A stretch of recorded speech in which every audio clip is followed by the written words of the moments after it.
So now I'm at my favourite part. I'm looking at colour. I've got beautiful flowers here, and before I even start painting, before I pick up my brush, I need to know which colours I'm going to use. I think this is a part most artists race, and actually it's a shame because then you can spend so much time painting, get a beautiful result, and the colours are completely wrong. So let's avoid that hiccup and let's look at how we can choose the most accurate colours for our flowers. I've got a selection of colours here, and I'm going to show you how I choose colours looking at these beautiful daffodils. If you look at the bands at the top of any tube of colour, they indicate what's inside the tube, obviously. But I compare these colours to the actual flower. And if you look at the petal and that band, you can see that doesn't match. That's not a very good colour. If I take this one, however, and put that tube next to the flower, you can see how beautifully that matches. That's actually really good. I'm quite excited about that one.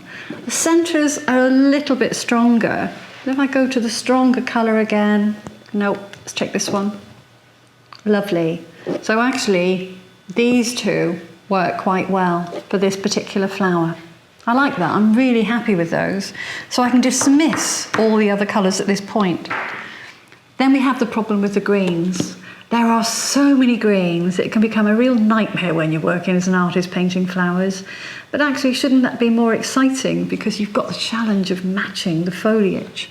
But again, we take the tube and we place them next to the plant. I actually quite like that for the darker sections of the stems, but it certainly doesn't work for the lighter sections, does it? So I think if I take the next tube, that's a beautiful match. I think you can see that really is a really pretty colour.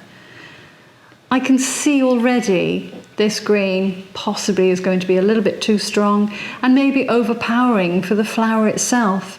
My brain is screaming, don't use that one, so I'm going to get rid of it straight away. But actually these two together look rather pretty against the plant. If they look good against the plant, the chances are my painting's going to look good too, and that's what I'm aiming for. So without even opening a tube, I haven't wasted any colour yet.